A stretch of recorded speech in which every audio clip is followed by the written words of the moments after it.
Hey folks, it's your buddy Mike Messier. I'm here with a post AEW live stream, just my thoughts.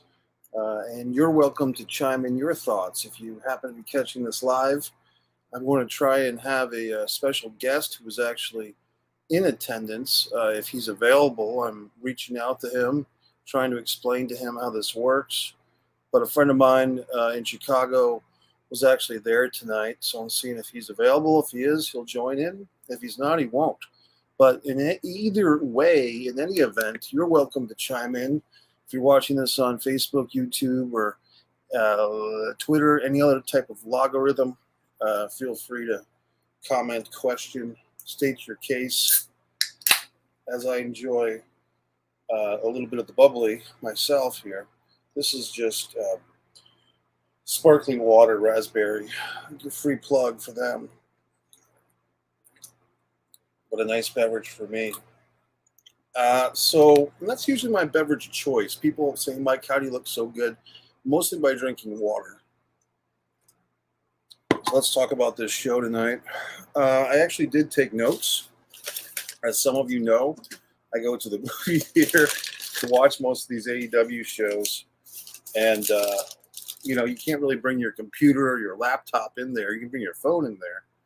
But for the most part, I just brought in a couple of pieces of paper, and there you go. So let's get into the notes in just a second. I'll see if anyone else wants to join in. And that's it. So let's see. I missed the very first match,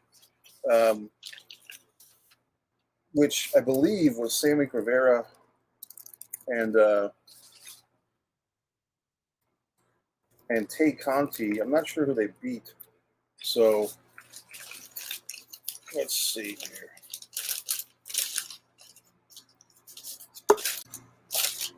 I think I've got a guest in here. Hey, what's going on, man? Hey, Gregorio, how are you, buddy? I'm good. I'm good. Nice to see you, pal. We saw CM Punk in action. So, Gregorio, you and I believe my buddy Shane McKenna, who's right there. Looks like Shane's driving you guys back home, and Gregorio is the shotgun. First of all, how were your seats tonight? They were great. We had the lights in our face, though, but it was okay. It was all right. We dealt with it. And interestingly enough, the movie theater that I watched this thing in Jacksonville, Florida, they never dimmed the lights fully. Just, I'm a movie theater connoisseur, so I notice these things. But so let's see. What was the first match? Was it Sammy Guevara and Tay Conti in a mixed tag, or what exactly? I missed that one. We got there a little late. No, it was there were three kickoffs. There were three kickoff matches. Are you asking about those, Mike? We saw the I saw three, but I think we both missed Sam because when I came into the theater, Sammy and Tay were in the ring, and it looks like they had just defeated a squash person or something. Yeah, we got there about 6:15 Central, which was 7:15 your time. Yep. And the first, we saw the two kickoff matches, Eddie Kingston and Ishiro. Yeah, we saw Pac. One just before that was Pac, but I wasn't that interested in that. But Kingston was very good match. All those smacks, the Smack Fest. I saw it. Yeah, it was brutal. How Evan Ginsberg, pro wrestling historian, producer of 350 Days, and the Wrestler associate producer, chimes in with pre-show AAA World Six-Man Tag Team Championship. Tay Mello, the former Tay Conti, and Sammy Guevara, the champions, versus Ruby Soho and Ortiz. A lot of good action and spots, but felt very rushed. 3 stars from Evan, and I'm assuming that Tay and Sammy won. So that's what we all missed. Thanks, Mike, Evan. I could have sworn I saw you. We were walking out, and I was like, "That's Mike Messier," and I yelled Mike, and the guy turned around. And I really thought it was you. I'm one of those guys that looks like a lot of people, or a lot of people look like me, and I have different looks as well. Like if I shave the mustache, or if I grow my hair long, or whatever. So this guy had a mustache. This guy had a beard and a mustache. He had the hair too. It was a little longer. It was a little longer. I recently gave myself a haircut. That's been my new thing since December of 2020. 21 to I've saving $40 every time I would have paid for a haircut because I just bought the scissors and do it myself now. I like it though. I like it. Thanks, buddy. Appreciate it. So let's get back into this thing. The Chop Fest. Eddie, and the other guy, to be honest with you, I respect Japanese wrestling a lot, New Japan especially, but I don't know a whole lot about it because I don't watch a lot of it. And the reason why is because I don't understand the commentary. And if I had a Japanese friend that I could adopt and have him, decipher all the commentary for me, I would. But for that match, guys, the Chop Fest with Eddie Kingston, what was it like being in the arena for you guys? They didn't stop. They kept going. I think we gave it an over-under of we took the over 100 Smacks. Yeah. Wow. And then they started the slap fest. That was even better. Yeah, when they just did slaps to the face. Yeah. I don't watch a lot of Japanese wrestling, but after the match, Mike, Kingston kind of put his hand around. How do you pronounce the other guy's name? Ishii. Ishii. Kingston put his hand around Ishii, and Ishii pushed him away. So I don't know if that's a cultural thing, but he wouldn't take any help from the back. I think they were setting up for a rubber match because I guess Ishii won the first match in DC for a New Japan show, I'm thinking 2 or 3 or 4 years ago. So this was kind of the second match, and so they're setting up for a third match is the best I can figure. There's not much more story there besides the chops. I liked it because the chops were impressive and their chest was getting red and they were punching. So it was a brutal fight for us to kick off the pay-per-view. The Pac match just before it didn't really catch our eye, but I felt like they overdid it. Yeah, I felt like they overdid the and chops. Kingston's kind of a sloppy wrestler. Not sloppy, he's not in shape. Kind of like Kevin Owens. Yeah. I think they had something with Kingston about a year ago. They had lightning in a bottle with him when he was really hitting his peak with the CM Punk feud and then the Jericho feud. And to me, it feels like they let him slip through his hands. Yes, he's not the best athlete. He's, a little long in the tooth for a wrestler, I guess. He's not physically in great shape, but he was over big time. And I feel like that's one of the few times I feel like AEW could have really had something with somebody and they didn't capitalize on it. But Mike, why did he go away? What happened? Was he suspended? Was he suspended? Because I remember he had that match, the steel cage match, and he got pissed off at Cesaro, which is now, what's his name? Yeah. Claudio. Oh, yeah. Yeah. And then he went away after that. The rumblings was that there was some backstage incident where, like, Sammy Guevara had said that Eddie Kingston was fat, and Eddie took exception to it in real life. Like, Sammy said it, working, promo stuff, and Eddie took exception in real life. My buddy Carl checks in with, "Hi, Mike." Carl actually attended WrestleMania 22. We did a whole video about that. Let's go down which was in Chicago. Did you guys go to that by any chance? That WrestleMania 22 in Chicago? Negative. Yeah, that's one of my favorite WrestleManias. Okay, so the next match was Hook defending that FTW championship against Angelo Parker. Interesting to me, this might have been one of Hook's longer matches and more competitive matches, but still a convincing victory for Hook. What did you guys think of this match? We stepped away for a bathroom break around then. Yeah. Okay. Well, I will chime in that watching on the big screen, Hook seems to be over, but I'm kind of at the point. I mean, he has been over for a while, but it's like, when are we going to do something different with Hook, where he's just not squashing guys? This was a little different because the match was somewhat competitive for a while. I also wanted to say that this Angelo Parker guy and his partner Big Daddy or whatever, they used to be called 2.0, I think. I think they're actually pretty good. And it's amazing, to give Jericho credit, him putting that stamp of approval on them, that they are part of the Jericho Appreciation Society, did elevate their careers, or level up, as the kids say. Juan, my buddy, chimes in, this AEW All Out felt bad. Felt was bad booking, and felt it had no build-up. Oh, well, you were there in person. That's what I gotta ask. That was Juan. I don't think Juan was there in person, Juan, but if you want to tell us the setup, did you watch it at home? Did you watch it in the theater? Here's the thing, guys. I'll be honest. I think I've seen the last 4 AEW shows, pay-per-views, including the Japanese one, Forbidden Door. I've seen them all on the big movie theater screen, and every single time I've had a good time because I think it's atmosphere. I think if you're sitting at home watching wrestling by yourself and this thing is dragging on for 4 or 5 hours, it's not as much fun if you're in a movie theater. And he was there in person, so Juan begs to differ, gentlemen. Oh, it was cool. We had a great experience, and we had a buddy with us. It was his first live show ever, so he really liked it. He really liked it. That's cool. Well, Juan, if you want to give more details why you felt like the show was off, but I'll say to Juan's point, Juan, I'm going to back you up a little bit on this next match.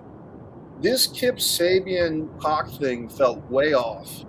It felt like Kip Sabian, who I assumed was supposed to be the heel, and Pac was supposed to be the babyface, but it seemed like they switched that, and Sabian was wrestling like a babyface, and Pac was wrestling like a heel. And it seemed like, I hate to say it, because Pac is a really, really good wrestler, it seemed like he was off his game more so than Sabian. It seemed like a clusterfuck. What did you guys think of that one? Do you remember his WWE name? Neville. Oh, see, it took us a while. It took us a while to remember it. Yeah. But no, he did pretty good. I mean, he had his acrobatics and all that, and but I mean, he's a lot older now, right? Right. So I feel like he's putting the other guy over. And I didn't understand the whole box thing. I mean, I haven't watched a lot of AEW, but why was that guy talking to the box? Like if Tom Hanks was talking to Wilson. Didn't Orange Cassidy come out after? Yeah, Orange. Yeah, Orange came out on the stage after and challenged Pac in his own Orange Cassidy way, and they revisited that later. How are some of the pops in this first hour of the show? They called it Ground Zero, Hour Zero. They called it the YouTube 1 hour. But from what you guys saw, Pac and Kip Sabian, Hook and Angelo Parker, and then the Chop Fest with Eddie Kingston and Ishii, how was the crowd at that point in the evening? Just the Chop Fest. The Chop Fest, yeah. Well, and then Orange Cassidy came out, and I think that had a pretty big pop. And then it disappointed. It disappointed when Pac just walked away. Fair enough. Makes sense. Okay, so now we get into the actual pay-per-view.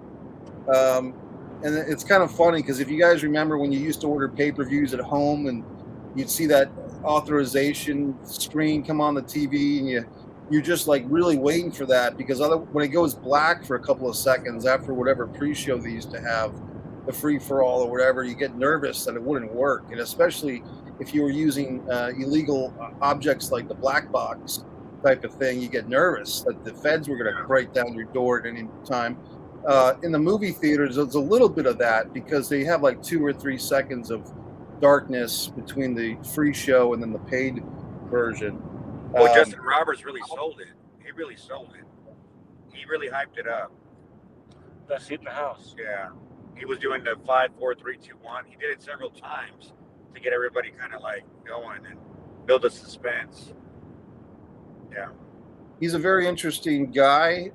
In some ways controversial. I guess there was some type of Justin Roberts. He was kind of dragged into the Me Too thing a couple of years ago, or the Speak Up thing. But I started to read his book on a positive note a few years ago, and he actually. What's that? Yeah, exactly. And Justin Roberts seems to really have a passion for wrestling, and he felt that the WWE just didn't appreciate his talents, which seems to be the case with a lot of people. Well, we'll get into that when we get to the Daniel Bryan match because it reminded me of something. Oh yeah, the choke, the necktie choke thing. Yes. Yeah. I've got a good memory for this stuff. Yeah. So we start off our pay-per-view, All Out 2022. I guess this is the 4th All Out, or it's got to be the 4th one. Let's see. What's our first match on the actual pay-per-view? Well, I wanted to say this, guys. during the Ishishi and Eddie Kingston match, I literally wrote on my notes, "Commentary sucked!" exclamation point.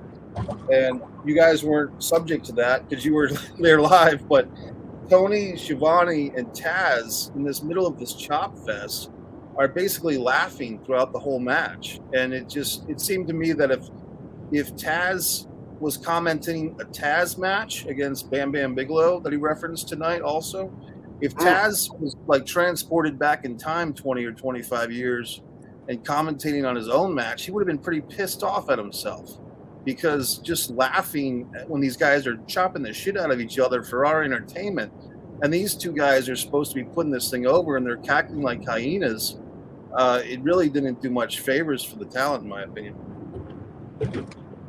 Yeah, we were wondering if what's his name? Jim Ross? No. The Japanese wrestler. Excalibur? Oh, Itishi. Itishi. We were wondering if his arm's gonna, or his pec gonna look like Cody Rhodes when he showed up. Yeah. I almost felt like it would be. Yeah, and to me, if both guys really, but especially him coming over from Japan, and I'm sure he's got no medical plan from AEW if he screws himself up, but it's like, why isn't there more respect being paid to these guys in their match by just doing decent commentary? It doesn't have to be the world's best commentary, but it just was really disappointing that these guys were attacking like schoolgirls during their match. My Buzzy Laza from Brisbane, Queensland, Australia, checking in. What's up, buddy? Not sure if you watched the pay-per-view over there in Australia, but if you did, Laza, you're welcome to chime in. We are going to have plenty of spoilers, though, buddy, so we will give you that. We'll let you know at least. Okay, here's where things get interesting. The pay-per-view starts with this ladder match. To cut to the point, a lot of really top-rated talent were in this thing. The Lucha Brothers, Cesaro, the former Cesaro, Claudio Castillo, the ROH champion. It seemed like a kind of a gang warfare type of thing for a while between the Blackpool guys or whatever. And then we get these mystery masked men jump in. One of the they all attack everybody who's wrestling. One of them goes to the top, and it's that manager dude, the guy that used to manage Jade Cargill until tonight, apparently. And also Morrissey, the former Cass, was part of those guys. And then when they all unmasked, there was a couple of guys who I had no idea who the hell they were. They just looked like regular guys to me, but I'm sure they're wrestlers of some kind. And how was that reaction, guys? Or what were your feelings when you saw that ladder match got interrupted and they had kind of a swerve finish with the mystery man winning? Everyone wanted MJF to come out, and it was kind of obvious that it was him. And then he didn't take off the mask or do any of that. I don't know how you felt. Yeah, similar. It was kind of confusing that the music played for the Joker after he grabbed the Casino Royal thing. Yeah, the chip. Does the winner of that get a title match, or is it just like some of the WWE Andre the Giant Battle Royals?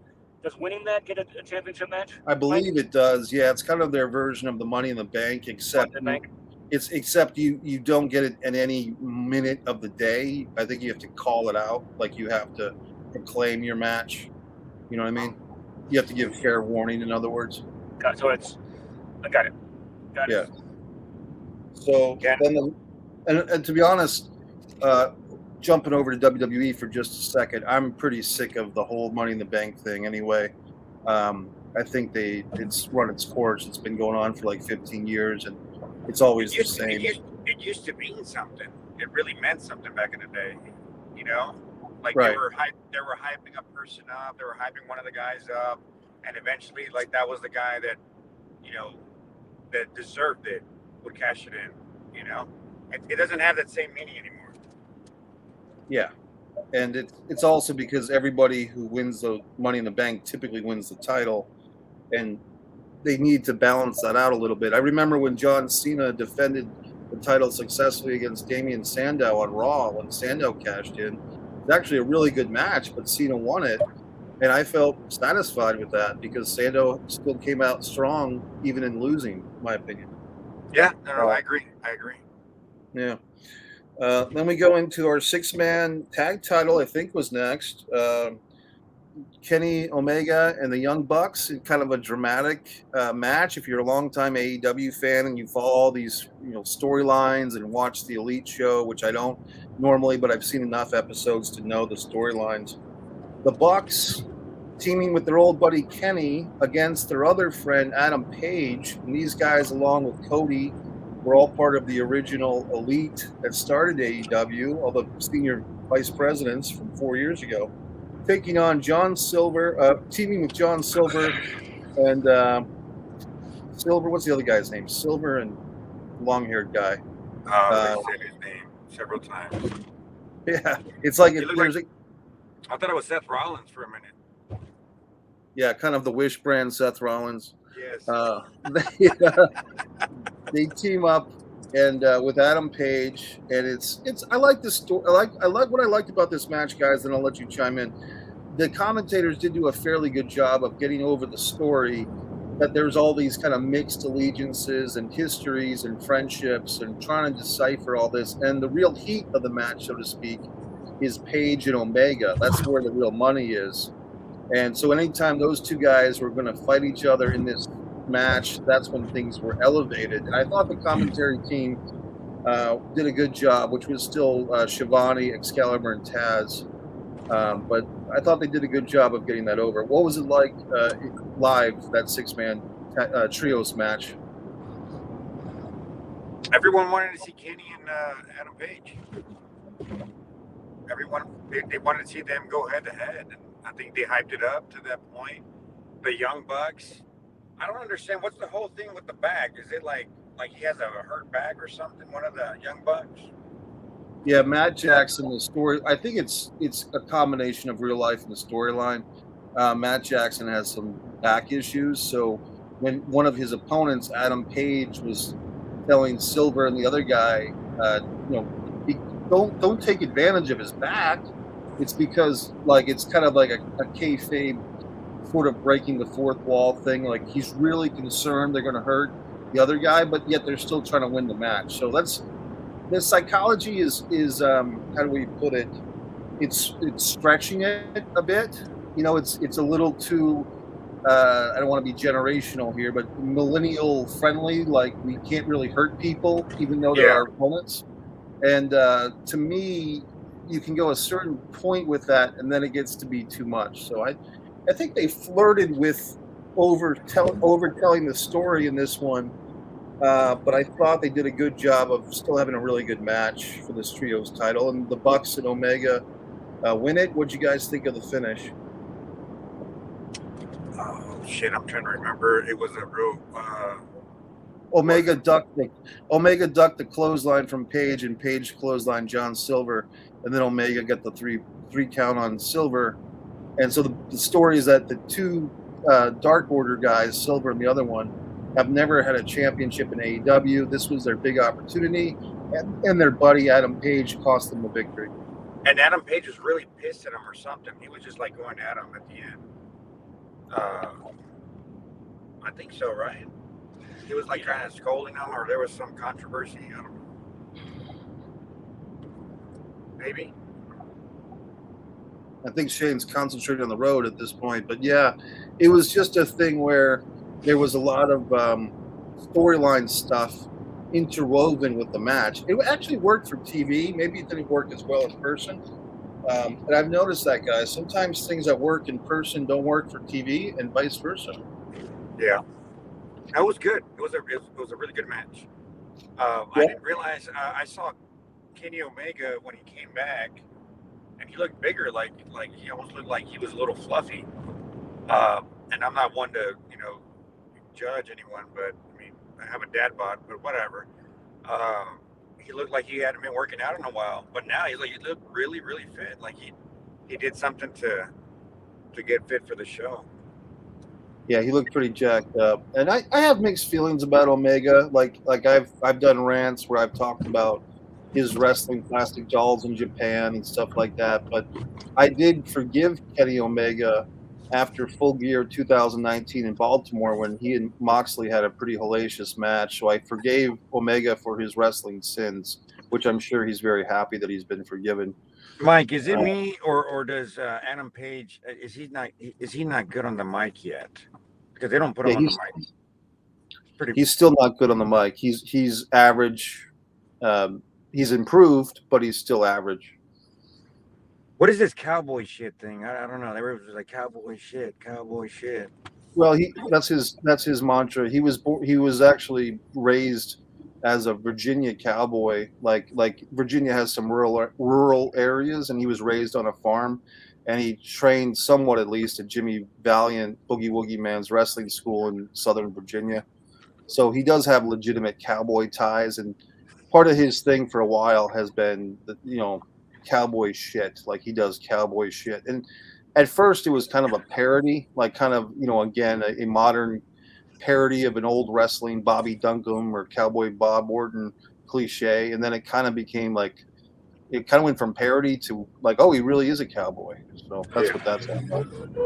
I was really hoping like he was the new Four Horsemen. I was waiting to hear the song, like Arn Anderson or somebody come out. Can you hear the Four Horsemen coming out? Laza wants our take, guys. My buddy Laza is an acting student of mine as well when I do my private one-on-one coaching. Was it a good pay-per-view worth watching? I will say yes. What do you guys think? I'd say certainly. I'm looking forward to watching it again on TV, like you said. Watching it live has its advantages, but I miss the commentary, and you miss a lot. So, like going to a baseball game or a basketball game, I look forward to watching it, not tonight, but next couple days on TV. Yeah, and you might want to break it up into a couple of nights too, Shane. Watch it like in 2 or 3 chunks at time, because it is a long show. It's about 5 hours, as you know. And then Laza was referencing the King of the Ring when we were talking about the ladder match. Good comparison, because you guys know how far back the WWF King of the Ring tournament goes. I'll let you guys guess what year it goes back to. 93, 92. And Gregario, what's your guess? I'm gonna say before that wasn't what's his name, the first King of the Ring. In the 80s. Oh man, hold on. What's his name? Okay, I don't know. I'm gonna say like 89. Just throw it out there. My buddy Ed Hardman, a former college roommate of mine, actually, he's saying 1988. Everybody's wrong. It's 1985. Don Morocco. Wow. Magnificent Morocco in the Foxborough Stadium won a heel versus heel match in the finals against the Iron Sheik, and it was actually a 16-man tournament. I'm not sure if the guys are still with us. I hope they're okay. We have lost them on the feed for a moment, but hopefully they'll come back in. The first pay-per-view was 1993, but it was around before that, I think. You're right. It was 85. Foxborough Stadium, the old New England Patriots Stadium, like going back 2 or 3 stadiums. And it was the summer of 85. Morocco beat the Sheik. And then the next year was 86. They went back to Foxborough, where Harley Race won the finals against Pedro Morales. And that's how they started the King Harley Race gimmick, which later became Harley Race lost it to Haku. Haku lost to Hacksaw Duggan, King Duggan, and Duggan lost to Macho Man Randy Savage, who became the Macho King. So that's the lineage of that. Although they still kept having the tournament, I believe in 87, I want to say Savage won it, and so on and so forth. If Shane and Gregario come back, I hope they do. We'll chime in with them. If not, I'll just keep talking. Let's see here. Let's see. Jade Cargill versus Athena was our next match. This was for the TBS title, that bitch show title. Interesting that it's the TBS title, but it's still defended on pay-per-views.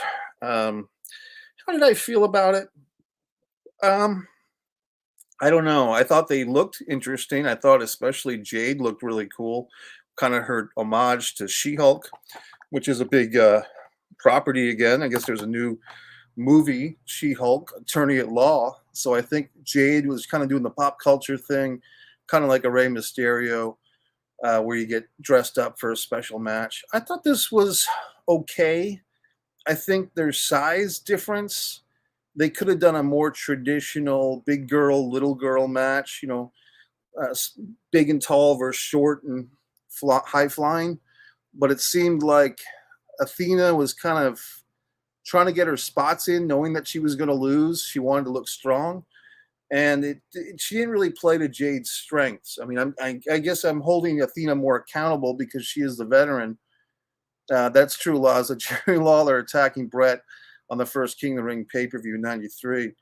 That was a great wrestling memory. For this, Jade Cargill and Athena did okay. It felt like more like a match that might have been a good, decent match on Rampage. Some spots were kind of flustered in this, but it was okay.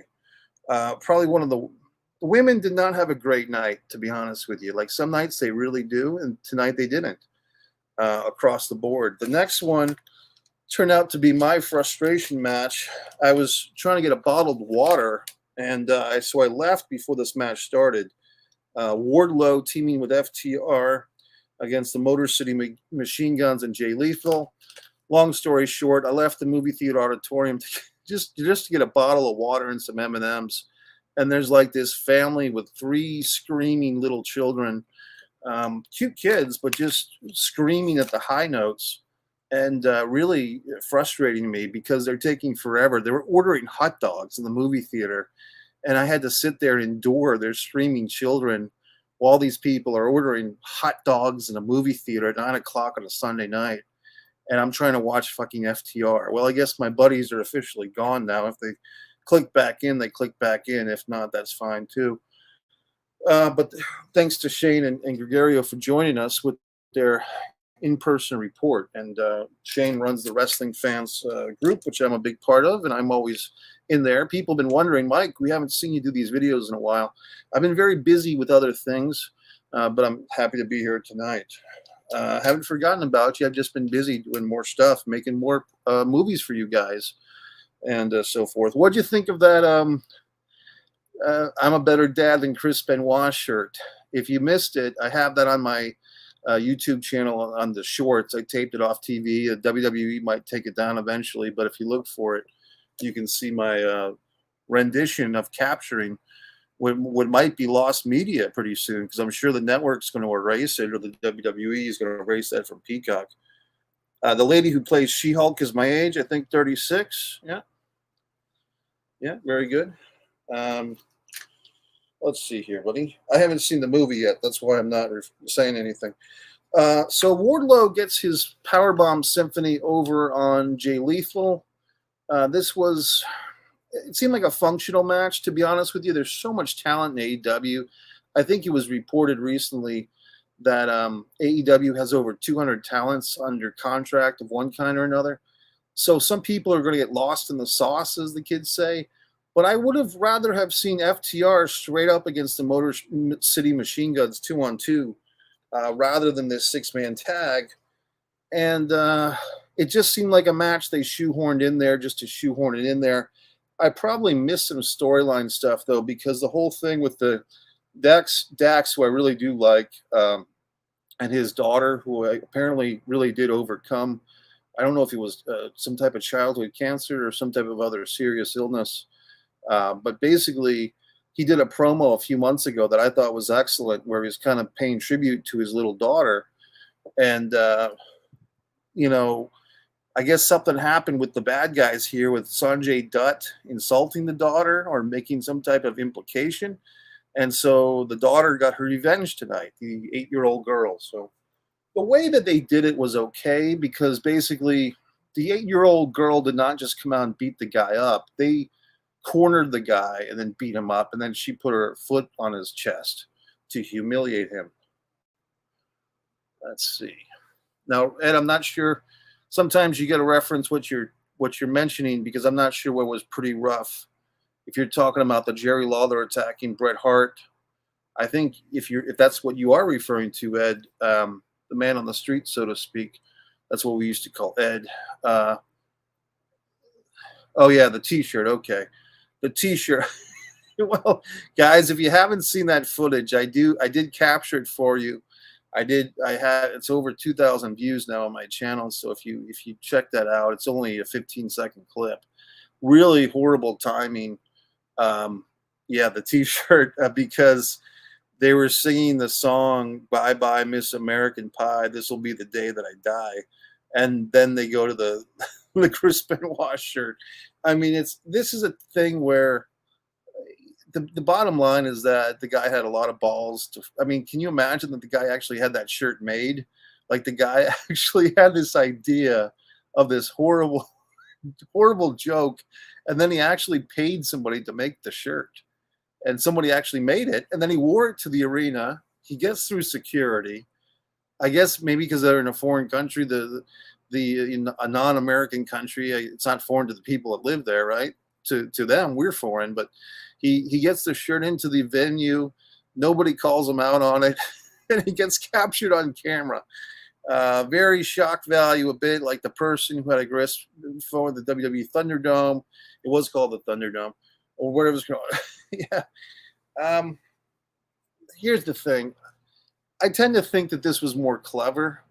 I actually have some feelings about Thunderdome that are unresolved, because I feel like the Thunderdome was pretty good at the time, and I feel like if I had been working for WWE, I would have done Celebrity Thunderdome. Like, I would have had random celebrities pop up on the TV screens in the background, like Kim Kardashian or whoever, and people are tuning in just to see who the random celebrities would be. But that's why the WWE hasn't been that good, because they never hired me to work there. So anyway. Okay, so let me go to our next match. This one, I started to have a slump, guys. I started to get really tired during the show. And this is the first match of me getting tired, which was Starks and Hobbes. Now, I like these guys as part of Team Taz. I'm a big fan of both guys, Ricky Starks and Powerhouse Hobbes. But I felt like this match didn't do for me what I thought it would. It felt a little flat. And I can also acknowledge that I was getting tired just physically and just getting sleepy, to be honest with you. But I didn't think this match was so great. And it seemed to end pretty abruptly with a clean finish for the heel. Powerhouse Hobbes, who seems to be the heel in this thing, hits a spine buster and wins it clean.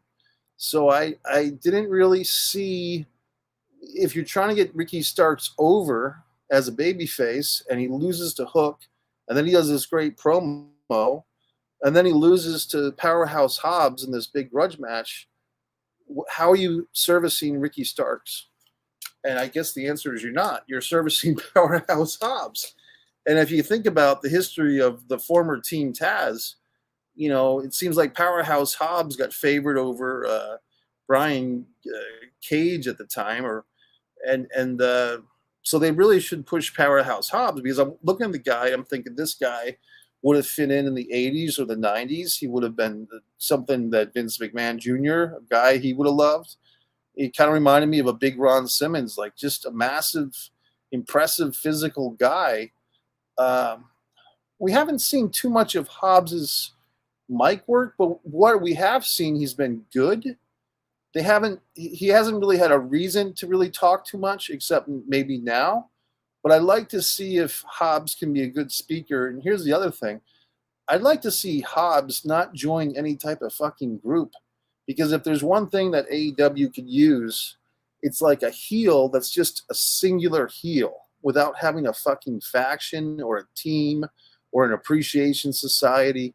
Even MJF tonight with his return, he's like the main wrestler of this new group with Morrissey and these others. I would like to see Hobbes just stay independent, meaning he has no friends. At least a Mad Max gimmick would be better than gobbledygook. Oh, God. And the Rooster, etc. regarding WWE Wrestle Crap. Yeah. Speaking of Wrestle Crap, used to be a website, also a book, a lot of fun. You guys are probably familiar. There was some wrestle botches tonight, that's for sure. I think that Athena, Jade Cargill probably had the most botches. Let's see. So I wrote this in my notes in the Starks Hobbes. He beat his ass clean, which sounds a little involved or a little interactive, but he just got the clean victory. Then we had maybe the match of the night, at least with the fans, which I thought was cool. Swerve and Keith Lee. Swerve in Our Glory defending the AEW Tag Team title that kind of was overlooked for a while because with the FTR winning all these other titles and this trios tournament, I think, Swerve and Our Glory have kind of been overlooked as champions. Tonight, it seemed like they might even lose the title. And if the fans in Chicago had their way, they would have lost the title. But the fans in Chicago did not get their way. The whole thing with Scissor Me Daddy, the crowd was so into the Acclaim, very organic. And I've been saying this for a year. Going to the Jacksonville shows, the Acclaimed is always over in Jacksonville. Even when they were being heels, they were over as baby faces with the crowd. And tonight, here's the thing with the match that I didn't like. The whole knee stuff, it felt very forced to me. Like, okay, this is a working injury. This is, you know what I mean? It didn't feel, it felt like they were pushing that too much as the but. Like, this is, but Bowen's knee gave out. That's why they lost. I mean, that's how Lex Luger lost to Ric Flair at Starrcade 88. The bad knee. It seems like good guys in wrestling have bad knees, just like the good guys in action movies get shot in the arm or they get shot in the shoulder or the arm and they don't die. Like if you're going to be a good guy in a movie and you have to suffer a little bit, you get shot in the arm, but you don't die from a bullet wound in the arm, right? And just like good guy wrestlers, they hurt their knee, so they get pinned, but they don't quit or whatever. So good thing that they didn't book that thing to end on a submission because that would have really killed the Acclaim. But I will say this, instead of just giving the titles over to the fresh, hot guys, the Acclaim, they kept the belts on Swerve in Our Glory, and hopefully this goes to a rematch. What's EWR, man? That's a video game? Dude, I don't even know what EWR is, but you can tell me what it is. I'm forgetting. Spell it out, buddy. Abbreviations. Then we had the women's match, the Toni Storm interim women's title. By the way, this was the interim Mike Messier taking over for the regular Mike Messier tonight. My point is that this stuff is ridiculous. I don't like this interim title stuff. I liked it the first time when it was just a simple thing where Cody missed like a couple of weeks for COVID protocol. And in his absence, they had a match between his brother, Dustin, against Sammy Guevara for the interim AEW TNT title. I thought that was good, but I think having 3 interim titles in less than a calendar year is way too much. It's about too many. And it's just, we can't, as fans, I wish Tony Khan or whoever would understand this. We don't really like the interim title thing because you're beating it over our head. And so what's next? The interim tag team title? Text-based wrestling booker sim stands for Extreme Warfare Revenge. Is a lot of fun. Okay, very good. Very good, buddy. What happened next? Toni Storm wins this match. There were some botches in this thing, a few. And, I like all 4 women. Sheeta, I think, is a really great talent. I think the thing with her being kind of knocked out, it seemed like she was brought back in pretty quickly. Like she came back as a house of fire after being knocked out for just 2 or 3 minutes. So that seemed a little bit rushed. The fans were definitely behind Jamie Hayter. I think a lot of people, especially guys I've noticed, like her looks. I mean, she's very popular because she's got that ass, as the kids say. But she's a good wrestler, and they were kind of pulling for her. And it seemed like, I did like the storyline development of her and Britt kind of costing each other the title. And then Toni Storm ends up with it. Here's an interesting thing. Okay, and just giving the Extreme Warfare thing. That's fine. I'll leave that up there for a second. I don't know if Toni Storm and Thunder Rosa is a money matchup. If they're going to keep the interim title on Toni until Thunder gets back. is the world waiting for this double babyface match of former tag team partners facing each other? I guess that's what we're supposed to be excited about, but I don't get a whole lot from that match. I think if Thunder turns heel, that might make it interesting. Let's see. All right. So Laza's pushing for this Extreme Warfare thing. He's giving it the push. Give it that push.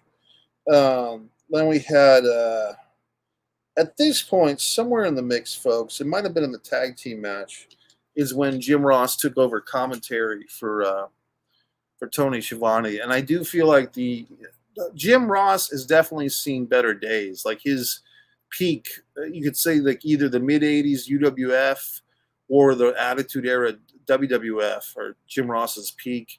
He's an older guy now. He's past 70, but he does still bring a gravitas and a seriousness to it. And Schiavone is just a cackling hyena. At least he was tonight. I was pretty disappointed in Schiavone.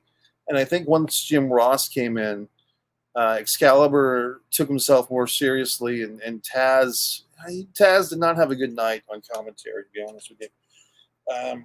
Now, I thought this might have been the angle of the night, guys.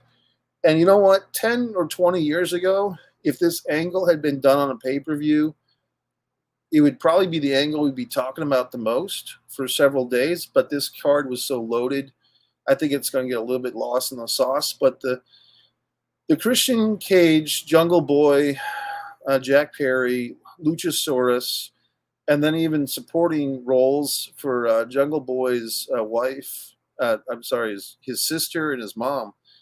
I thought that was all pretty strong. Like, I thought that it was a good angle because everybody kind of comes out stronger. Like, Jack Perry doesn't quit.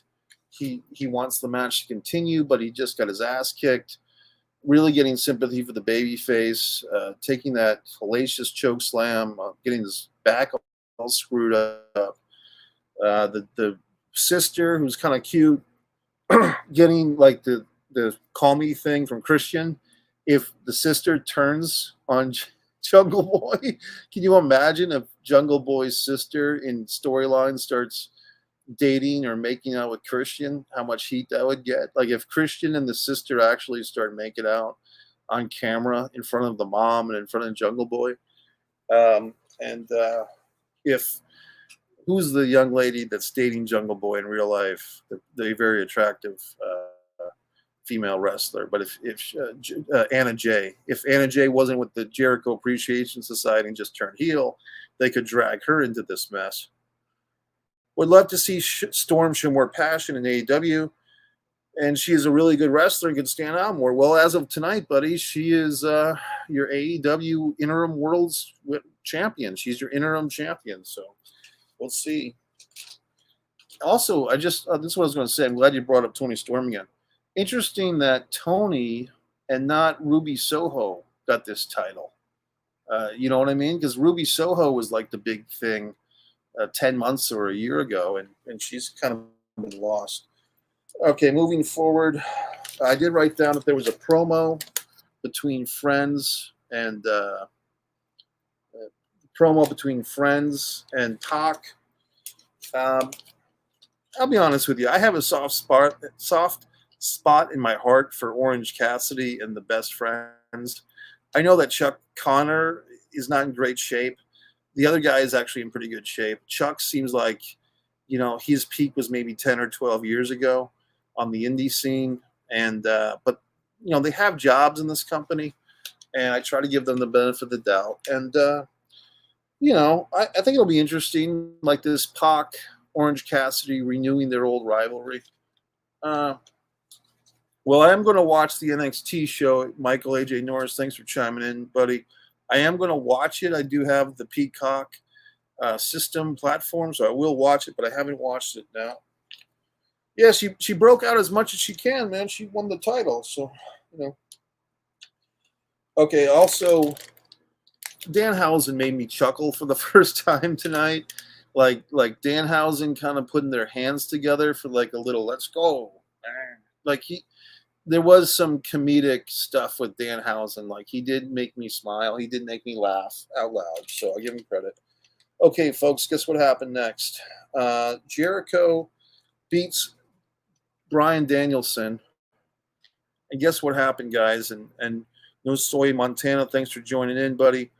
I felt the build-up for the whole show was too rushed. Yeah, somebody else said that earlier.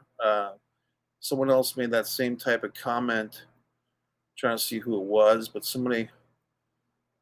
Yeah, so you and Juan are really on the same page, because Juan, if he's still with us, who actually was at the show, Juan told us that earlier, but he also felt, as you do, Soy Montana, the whole show was rushed. The build-up, that is. Well, let's get into this. And if you guys want to give more examples of that, I mean, are you thinking of the Mox and CM Punk? Was that what was too rushed? Just with like the 50-50 booking over the last 10 days? Let's see here. I conked out. I fell asleep during the Jericho Bryan Danielson match, and it's not really a reference to them. It's just because I was fucking tired, and I've done this for a few times. CM Punk win or John Moxley, you didn't watch. CM Punk won. He won in a bloody mess, and Toni Storm won the interim women's championship. The match of the night was probably the Acclaimed, believe it or not, losing valiantly. Crowd favorites, the Acclaimed, lose to Swerve in Our Glory. Ed agrees on the rush build-up. Let's see. Laza, who's in Australia, folks. Remember Toni Storm on the indie scene in Australia. She worked a show. I did a gig with Queensland Championship Wrestling where I did play-by-play. Oh, good for you, man. Which was pretty cool. I remember that, actually. You told me about that. Before she got big and wrestled for WWE, AEW, etc.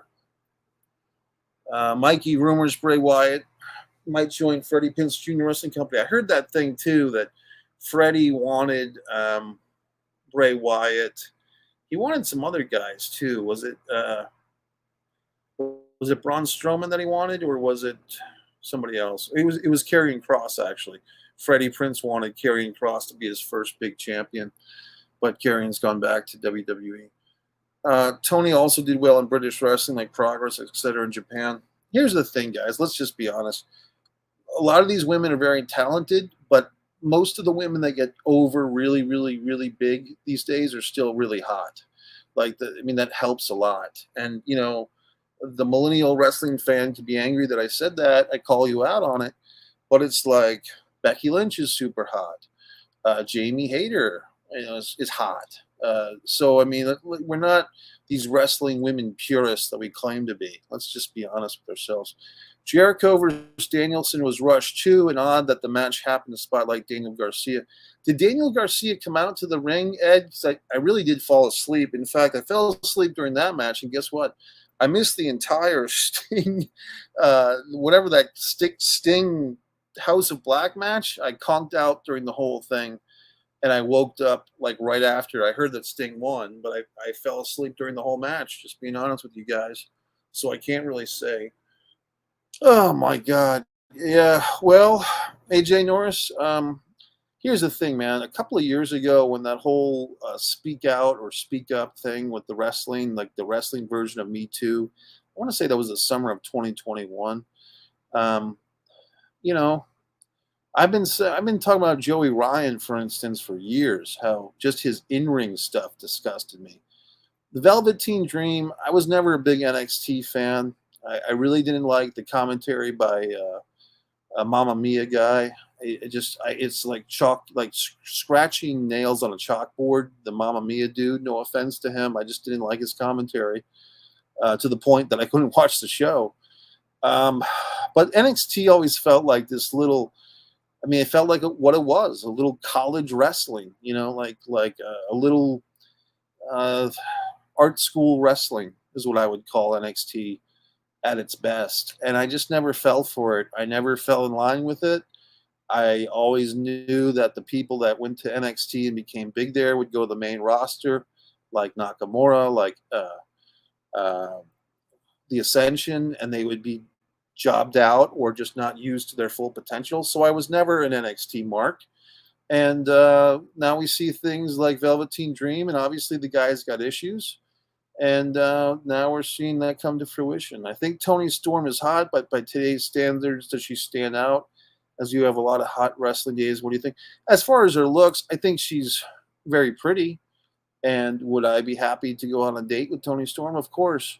Do I think she's the hottest smoke show in wrestling? Is she? I mean, who would be? I mean, you could say Scarlett Bordeaux. I think Sasha Banks is very attractive. I think Sasha Banks has the best abdomen in wrestling, and that's not a weird statement. She just has a very good stomach. It depends on your taste, but I mean, is Toni hot? Yeah, but I mean, I think Dr. Britt Baker as a heel is hotter. Velveteen Dream makes me so mad. He has the guy who literally had everything to succeed, but screwed up every chance he had with all of his actions. Take out Velveteen Dream and put Jeff Hardy in that sentence. Same thing.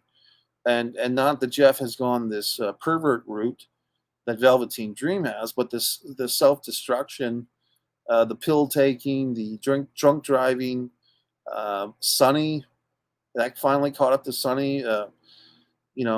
Tammy Fitch killing a guy in Florida. And trust me, Ormond Beach, where that accident happened with Sonny, I go there all the time. So, I mean, it affects me because this is my neighborhood. Drew McIntyre should have won. Why did Roman have to win? Because WrestleMania might happen with The Rock. That's not guaranteed. So if Roman has championship match, nobody wins but him. That's bad booking for people not to watch main event matches with him. I get your point. I thought Drew should have won, and I think Drew looked really stupid. And people made a comparison. Lex Luger celebrating the count-out victory over Yokozuna SummerSlam 93. Drew McIntyre being serenaded by another man in the ring after he loses, and then singing and calling for the fans to sing "Bye-Bye Miss American Pie." And the guy with the Chris Benoit shirt just really just the whole thing was so absurd and kind of too bad because it was a really the Clash of the Castle I haven't talked about a whole lot. 6 matches, I think, were just on that show. I thought it was a really good show. And I'm always very critical of WWE, but when they do a good show, I'll be honest, I thought that was an A- live event yesterday, the Clash of the Castle. Interesting, Adam. Supposedly some wrestlers are staging a walkout tonight in AEW. Like when? After the show? I mean, the show's already over. They all get paid. I don't know, guys. I think some of this behind the scenes stuff, I think that's kind of Tony working us a bit. You know what I mean? Like, I don't think there's this behind the scenes drama that much at AEW. And where are these wrestlers going to go? Where the fuck are they going to go? All right, Adam. All right. Hey, man, anything you can tell us, please tell us. I know Adam DeMoy, he's in with Tony Schiavone. He knows all these people. But, I mean, I don't know what to tell you, Adam. Dr. Britt Brawley Pastor. Yeah, I get it, man. And look, it's not 2005 when you had Maria Kanellis and Tori Wilson and Stacy Keibler. I mean, that was the prime for like just attractive, super hot women in WWE at least. But I mean, the beautiful people were great.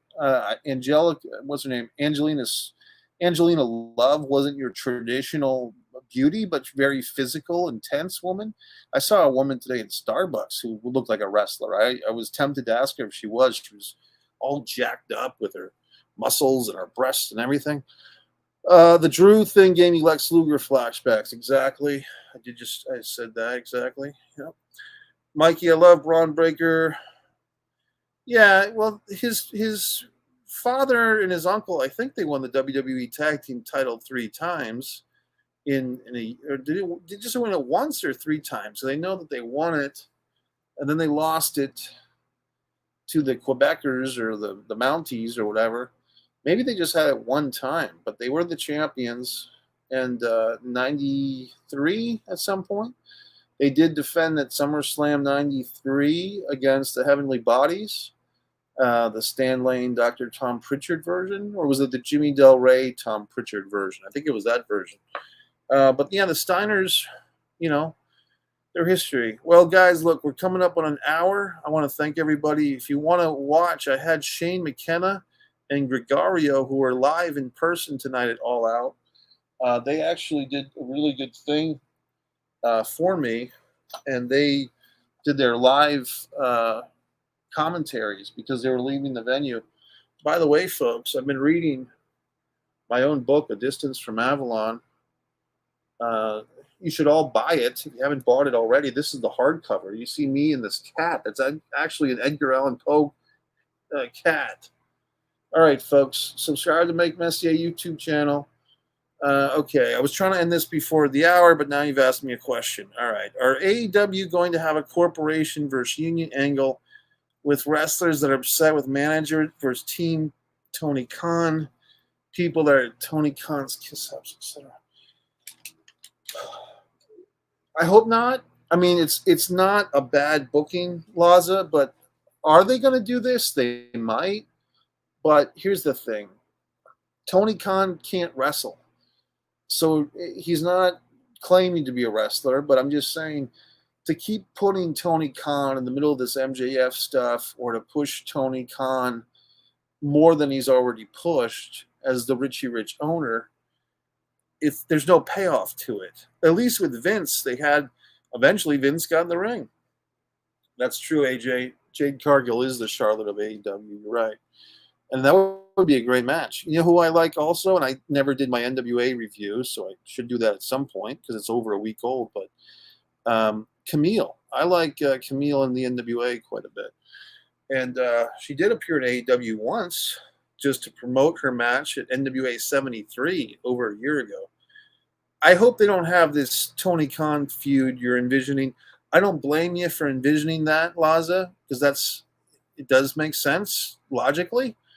And that seems like kind of with the Tony Khan voicemail on MJF's voicemail machine tonight that kind of brought us to this new, please allow me to introduce myself. Kudos to them for using the Rolling Stones song, by the way. That must have cost a lot of money.